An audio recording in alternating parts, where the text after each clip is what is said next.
Good day traders, Stacey Burke from Stacey Burke Trading, and today just going to be reviewing the highest close of the last 20 periods and the lowest close of the last 20 periods.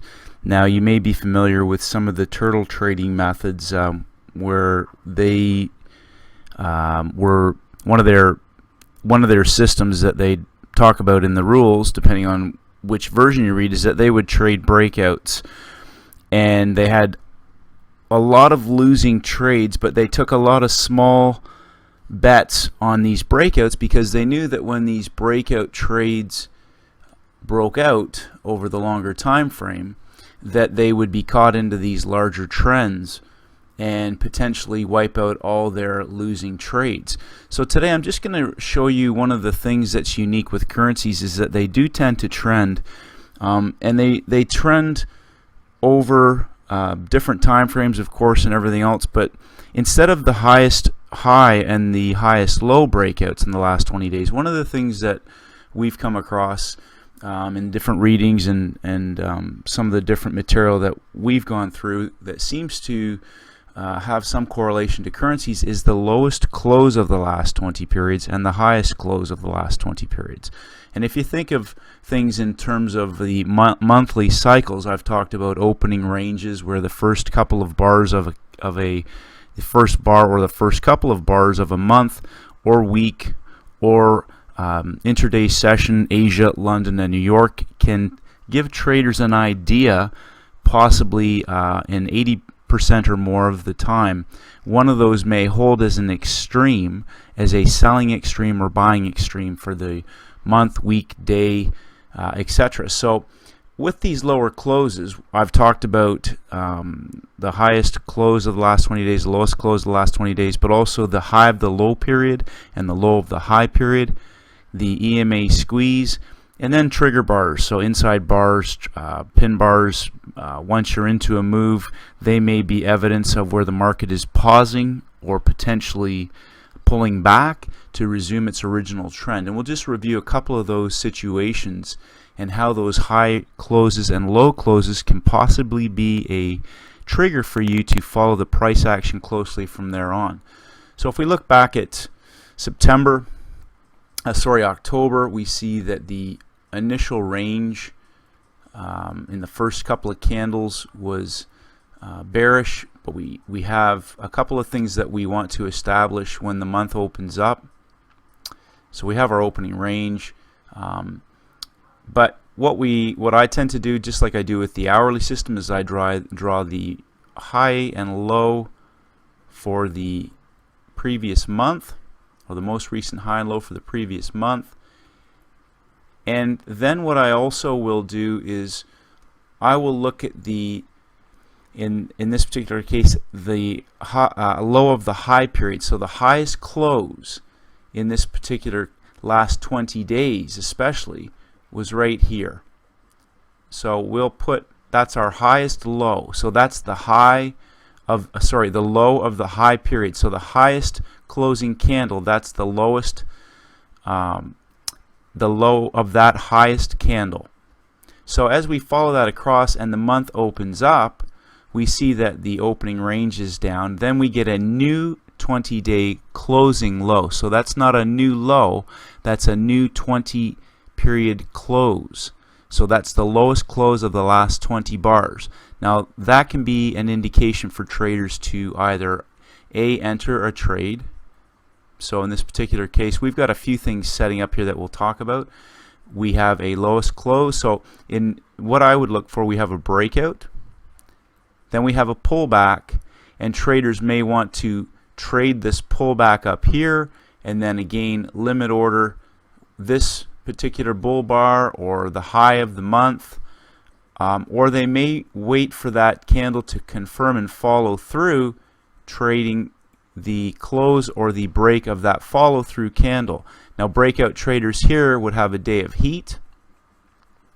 Traders who trade the follow through where it has not yet broken the lows, and we also now have what's called an Ema Squeeze. So we've got price congesting inside of the moving average. We've got a new 20-day closing low, close then we have a pullback, and we have a confirmation resuming the original breakout that still has not taken out the stops below here. So we have a high possibility trade. Now, regardless of any of the possibilities or the probabilities, when we take this trade, the number one thing we need to be able to do is to define our maximum risk on this trade.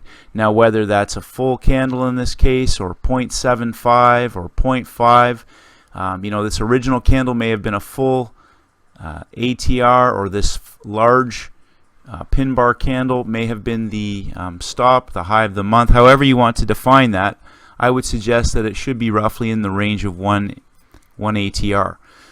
So when this candle presents and traders are able to determine their risk, the hypothesis behind this is that if that trade is institutional volume, it shouldn't come back and retest that high at all, because they will protect that position. They've obviously, as we see, the price action fell fairly strongly through here, and these are the types of trades you want to look for. We've got a few confirming factors here. We've got price action. Our initial balance is down. We're below the low of the high period. We've had price break out with a new closing 20-day closing low. Then we have the pullback. We have a resume of the trend, so there's possibility for 3 entries in this trade.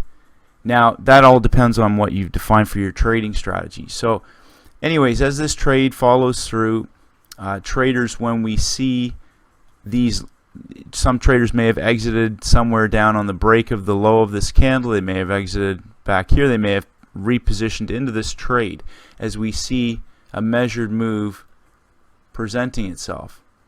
So traders who are looking for these higher 20-day closes, you'll see them present into the beginnings of the month in a range-bound market, and also towards the end of the month. So as we see this going into the U.S. election, as I stayed on the sidelines until the election results were counted. Traders who possibly may have gotten in early would have either been at break even and stopped out, or stopped out for a loss. But the low of the high period, the HOLP and LOHP trade presented again, and again that was a pullback up to that original entry from the previous month, which was the lowest close in the 20 days. So as we see the new lowest close of the 20 period present again, now you've also got your low for the month. So we've got a tease break here, which Bob Volman talks about. This was a Friday. The Monday opened on a gap and traded strongly down. So again, we could look at this as traders who were entering that trade would have possibly been looking at a measured move to see that represent the distance downwards, and now we possibly have a high of the low period, 20 period low presenting here, and we'll have to see how that trades out. We've got two-sided trading. We've got a range that the market can trade to, so we'll have to see how the price action opens up on the Monday. But also, regardless, you can see wherever you're trading with the high close and the low close strategy, or the HOLP and LOHP, which John Carter talks about in Mastering the Trade. Again, looking at about a 1 bar maximum risk on this trade. So highest close in 20 periods trader, lowest close in 20 periods trader can give you a heads up for false breaks for the HOLP and LOHP trade. As we saw here, an Ema Squeeze trade present, and then also we will also get trigger bars presenting throughout here, such as pin bars and inside bars. Hopefully you got some value from today's video, traders. Look for the higher closes and lower closes over the 20 periods for possible indications of reversals or new trends developing. Have a great trading week. Stay disciplined, stay focused, and may the markets go with you. Hi traders, it's Stacey Burke from Stacey Burke Trading. If you haven't done so, please head over to my website at staceyburketrading.com. I create updates on almost a daily basis, and I would love for you to receive them. Just click on the blog. If you want to enter your name and your email address, I'll send you my free audio program, the 7-Step Daily Routine for High Performance Traders. This is essential knowledge for all traders in all markets, and this is for helping traders to master the market with discipline, confidence, and a winning mindset. I appreciate all your feedback and comments. As always, traders, stay disciplined, and may the markets go with you.